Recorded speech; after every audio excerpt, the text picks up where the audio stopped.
Hello and welcome to the History of the Germans, episode 136, 13 Years of War. The theocratic state of the Teutonic Knights had survived the devastating defeat at Tannenberg with most of its territory intact.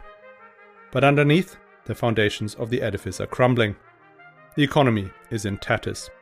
The theological justification for their existence has disappeared, and their power as a military force has failed to keep up with the changing times. The order needs, a new business model for the absence of a suitable term. How well or how badly it did in this attempt is what we will be looking at in this episode. But before we start, the usual plea for support. As you know, the History of the Germans and all its offshoots have remained resolutely advertising free, despite some rather flattering offers. Well, I do not know how much time you spend following news about the podcasting industry, but if you do, you might have noticed that something rather unpleasant is afoot.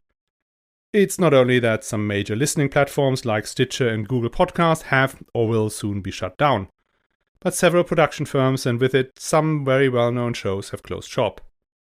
In part, these firms were overly optimistic about the economics of the medium, but a big part of it is the overstuffing of the advertising channel.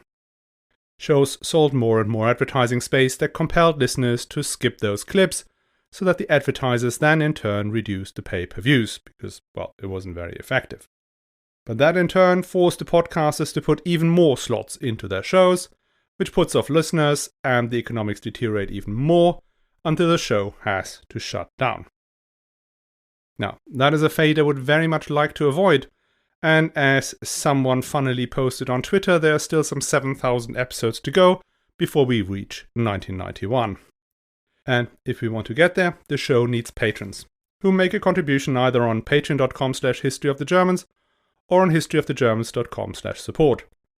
And thanks a lot to Johan O, Lori, Alessandro, Gary A, and Verity C, who've already signed up. Last week, we ended on the death of Paul von Rußdorf, who had been Grand Master from 1422 to 1441. During his rule, the situation had gone from bad to worse. The order had suffered two major defeats, one in 1422 and one in 1435, and was forced to recognize Lithuanian sovereignty over Samogitia, and hand over a number of border fortresses. The wars had devastated the land and thereby further reduced the income of the order. In general, the economic situation was difficult and became worse as time went by. One important income stream disappeared completely in 1413, and that were the Reisen, the adventure trips where members of Europe's aristocracy could come up to Prussia and play at crusading. And then there's the fact that Poland-Lithuania had expanded into what is today Ukraine.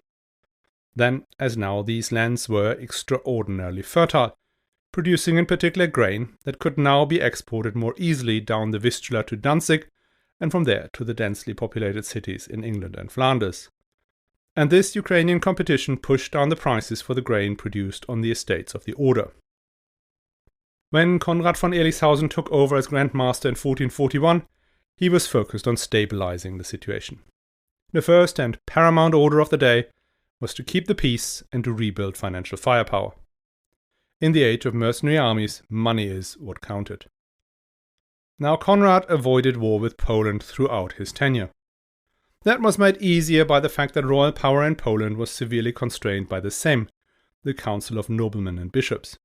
This forerunner of the Polish parliament had been created as far back as 1180 and had gained strength throughout the time of Polish fragmentation. Under the new king, Casimir IV, it had control over taxation and hence was able to curtail the ability of the king to wage war. As it happened, the Sejm was not too excited about the idea of war against the Teutonic Order, mainly because a victory in Prussia would only strengthen the authority of the king at the expense of the nobles. Hence, even though Casimir clearly saw the weakness of the order and his realm had the resources to take Prussia any time it wanted, the political situation prevented him from doing anything about that. Well, at least for now. The other problem Konrad dealt with more successfully were the internal tensions inside the order that had been created by his predecessor's nepotism. Paul von Roosevelt had placed relatives and friends from back home into key positions in the order. Many of the Knights brothers had become disaffected and were on the edge of revolt. Konrad von Ehrlichshausen fired many of the old officers of his predecessor and considered the precarious balance between the various factions in his own appointments. He also tightened discipline in the various convents of the order, which had become lax, as it had done in pretty much every religious order. Because the rule of Saint Benedict, even in its altered version as it applied to the members of the Teutonic Order, was just very hard to comply with. Waking up every 3 hours for prayer or exercise is not a sustainable way to live, and that is before the vows of obedience, poverty, and chastity. With the issues of Polish hostility and internal division, well, if not resolved but largely mitigated, another and even more complex issue became the focus of the Grand Master's politics: the Prussian League. Now, the Prussian League was founded in 1440. It brought the great trading cities such as Danzig, Elbing, and Thorn together with the secular nobility in Prussia. Its purpose was to protect its members from what they believed was the tyranny of the order. Now, to understand why they formed this league, we have to take a closer look at its members. Now, one part of the Prussian League were the local aristocracy. These were broadly 3 groups. One were Polish knights who had lived in the Kulmer land or in Pomerania since well before the conquest by the Teutonic Knights and had become its vassals. Then there are the former leaders of the Prussian tribes, who had been made noblemen as part of the various peace settlements during the conquest.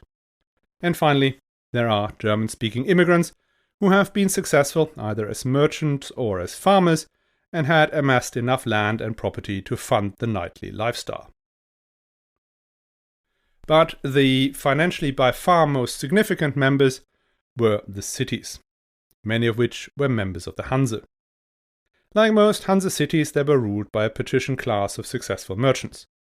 These men usually spoke Low German and had commercial and family ties across the Hanse network. Now, I did a whole series about the Hanseatic League, so I will not repeat all of it here. The way the Hanse operated was as a network of merchants who facilitated trade based on, well, effectively just trust. Trust that their commercial partners would honor their obligations and that they would provide them with reliable information about what was going on in the various markets they operated in. The political system was simply an extension of this commercial network. The most successful merchants were members of the city council and steered the city policy in the commercial interest of its merchants.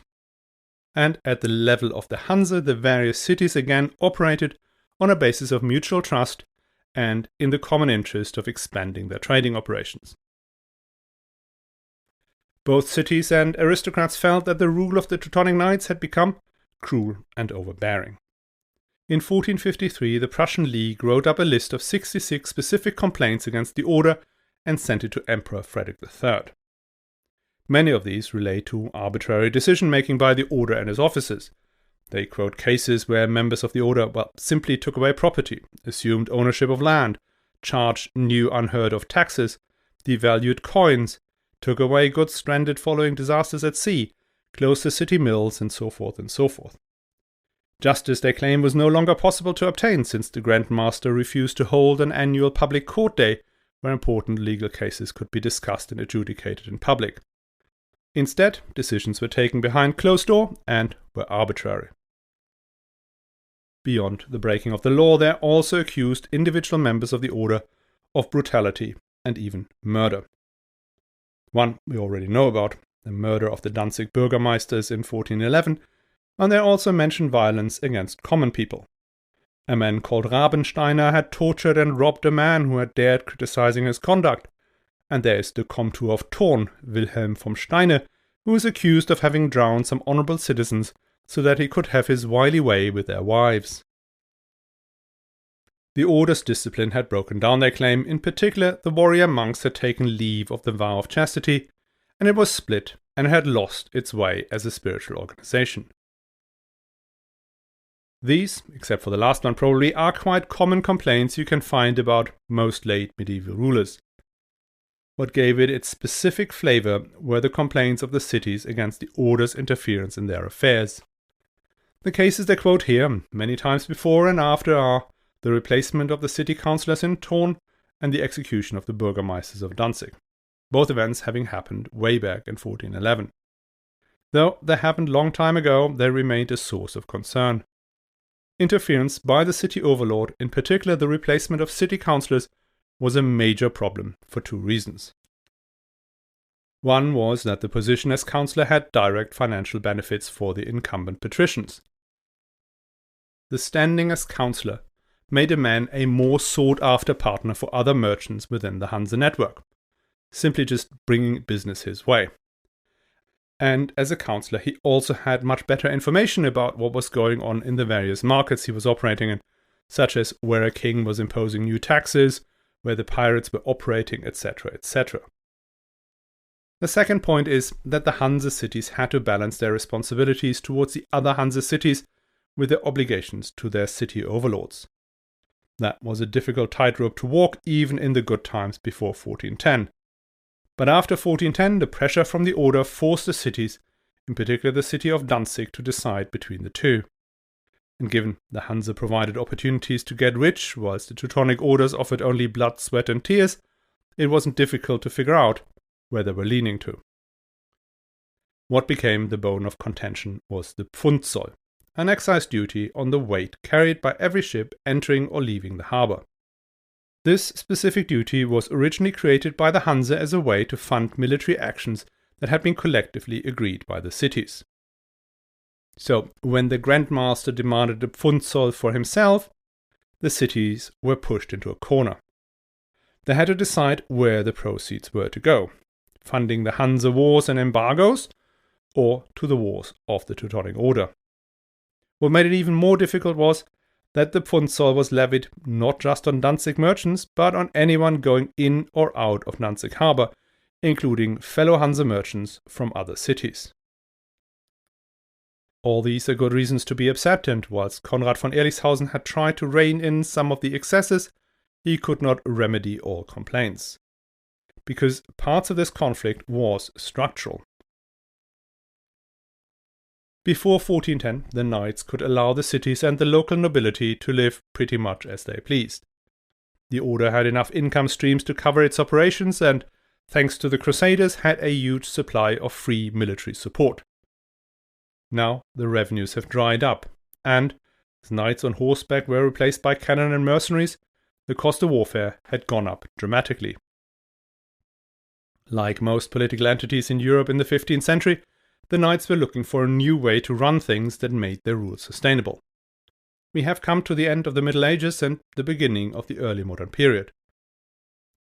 Political structures are shifting from the old self-funded model of rule, built on personal relationships, vows of allegiance and inheritable positions, to tax-funded territorial states run by a paid bureaucracy that decides on the basis of written laws rather than personal affiliation. Now, the Knights Brothers were members of a chivalric order steeped in the logic and traditions of the Crusades, so it's hard to imagine anybody who's more medieval than these guys. So I doubt that they had sat down at any point and decided that what they wanted was a transition to an absolutist state.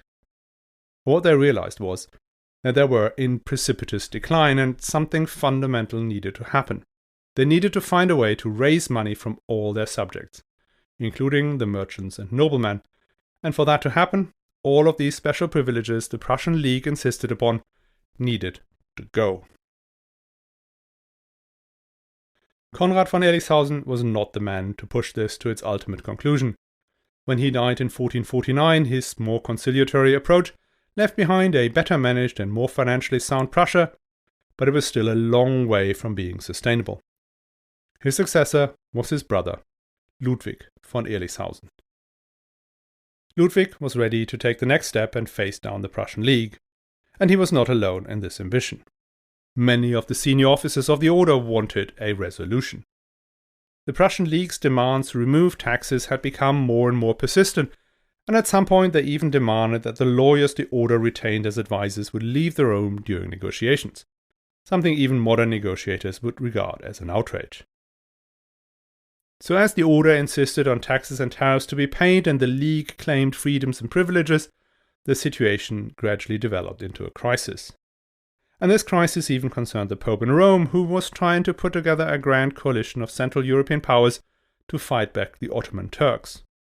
Remember, we are just 3 years from the fall of Constantinople. So he sent a papal legate to mediate, but without success. Ehrlichhausen then tried to solve the issue by legal means. He put a petition to the Emperor and the Pope demanding that they order the dissolution of the Prussian League. He argued that Prussia had been given to the order by the Pope and the Emperor, and his lawyers produced copies of the Golden Bull of Rimini and the letter from Pope Gregory IX in 1234. Therefore, the mere existence of the Prussian League was an affront against the divine order. The League responded by issuing the list of complaints I've already mentioned. It was a question between formal legality and actual justice. And unsurprisingly, Emperor Frederick III came down on the side of formal legality. In 1454 he declared the Prussian League illegal. For some reason, Grandmaster Ehrlichhausen believed that the cities and nobles of Prussia would, simply accept an imperial papal ruling. And that was obviously totally naive. Neither the cities nor the nobles could tolerate unconstrained rule by the Teutonic Order, divinely ordained or not. The League had been under no illusion what the outcome of such arbitration would be, and had prepared for war as soon as the summons had arrived. And once the imperial order to dissolve was issued, they reacted without hesitation, making a move unprecedented in pre-modern times. They sent a letter of secession to the Grand Master, declaring that they were no longer his subjects. Instead, they informed him that they had taken an oath as vassals of the King of Poland, whose ancient rights to Pomerania they acknowledged. I'm in no position to check this claim, but I understand that this is the first time in European history that a particular region or group decides that they want to leave a political entity and move into another one. The letter of secession took Ehrlichhausen by surprise. He was expecting some resistance, but not instantly and not on this scale and certainly not in this form. His preparations for war, if there had been any, weren't far advanced. So he could only look on as the burghers of the city stormed the castles of the Teutonic Knights in Danzig, Thon and Elbing, and took the buildings down brick by brick until nothing was left. Well, except for the Danske of Thon, that toilet tower of this once mighty fortress. The letter of secession had been sent on March 6, 1454. Throughout the summer, the rebels took most of Pomerania and western Prussia, except for the largest fortresses of the order, in particular Marienburg.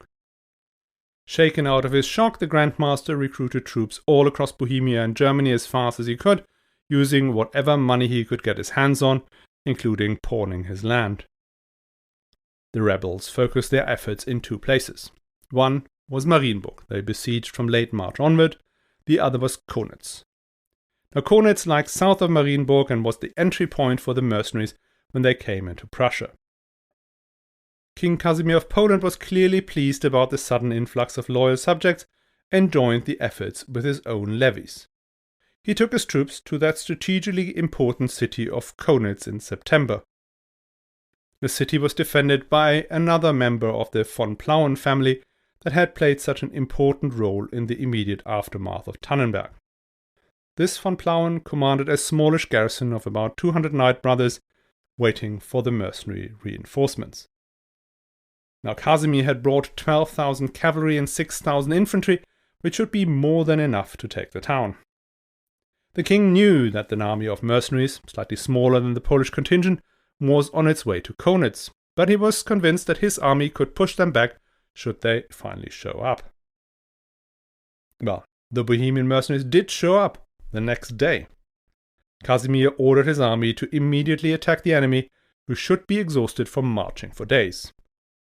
It nevertheless took a long time for the Poles to get into position, enough time for the Bohemian mercenaries to turn their carts into a Wagenburg, a technique that they had perfected in the long Hussite wars in Bohemia. King Casimir's attack finally got underway late in the afternoon and scored some initial successes. They even captured the enemy commanders. But they could not break the circle of wagons. And then the garrison in Konitz, just 200 knights with their retinue, made an unexpected sortie attacking the back of the Polish army. This and the fading light caused utter confusion in the Polish ranks, the mercenaries counterattacked and the Poles fled in panic. King Casimir escaped only by a whisker. The war that then follows is often described in nationalistic terms, a fight between the Poles to regain their ancient territory from the cruel and murderous Germans. That is, however, not quite what happened. Few of the members of the Prussian League were Poles, namely just the aristocrats from Kulm and Pomerania. As for the Kingdom of Poland, after the disaster of Konitz, their support for the effort became a bit more haphazard. The Sejm remained unwilling to fund large mercenary operations, and the levies were often reluctant to heed the king's call, arrived late, under strength, and/or very ineffective. The lion's share of the war effort fell on the cities, mainly on Danzig, which was ruled by patrician merchants who spoke Low German and were fully culturally integrated into the Hanse network. So, Konitz may have largely kicked the Poles out of the conflict, but it did not decide it. This was, after all, a civil war within Prussia. Neither side could give in. For the cities, submitting to the Teutonic Knights would mean that the city rights and privileges would be rescinded, and they would be subjected to taxation and could, in the worst case, lose full membership of the Hanseatic League. For the Teutonic Knights, ending the war at this point would mean losing the by far richest part of their territory, a truly bitter pill to swallow. Militarily, the war was at a stalemate.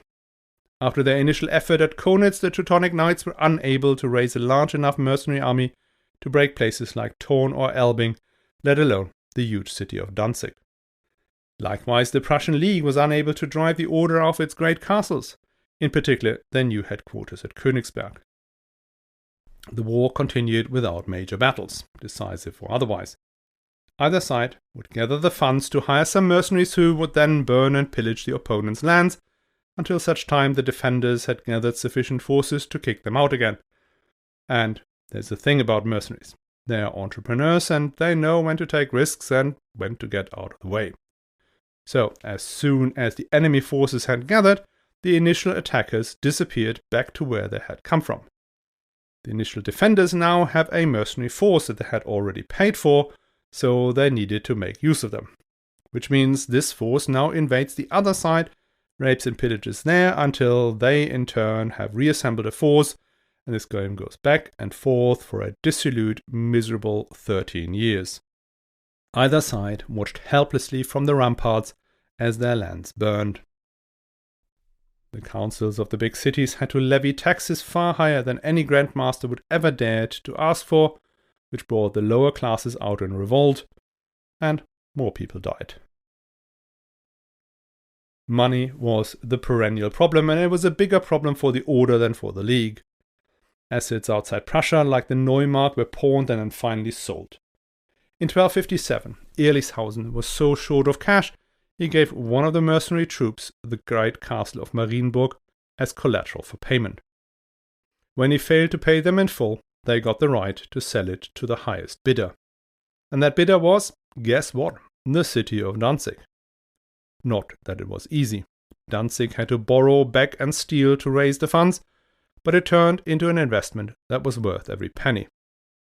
Now, formally the bid had to come from King Casimir, but in exchange for the money Danzig gave him to buy the Marienburg, the city was given a status not dissimilar to that of a free imperial city. They were given the right to choose their city council as they wished. The Pfundzoll was abolished. The king promised that all positions in the lands conquered from the Order would be filled with local people, rather than Poles or Lithuanians, and that all decisions would be subject to advice from the Landrat.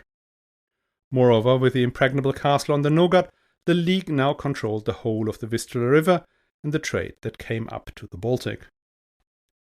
Grandmaster Ehrlichshausen was again surprised by the resourcefulness of the Prussian League. He had not thought it possible that the money could be found and hence had not left the Marienburg.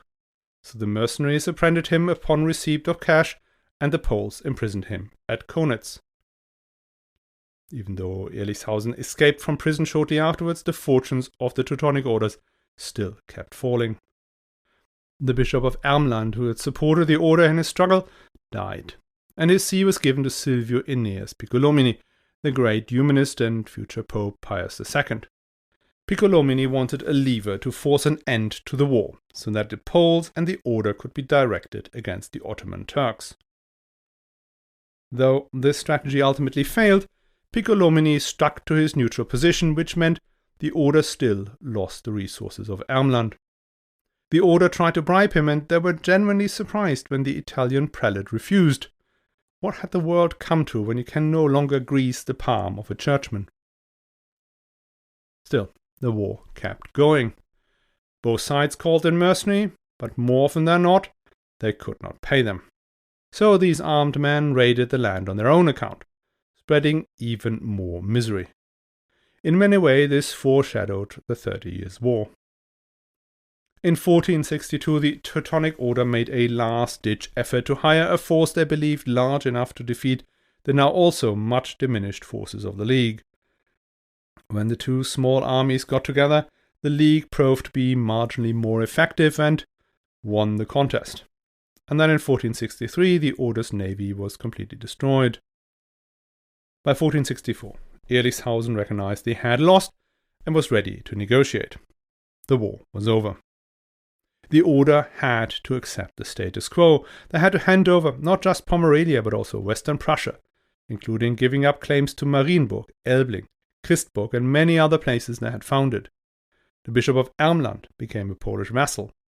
And to top up the humiliation, Ehrlichhausen had to swear allegiance to the Polish crown.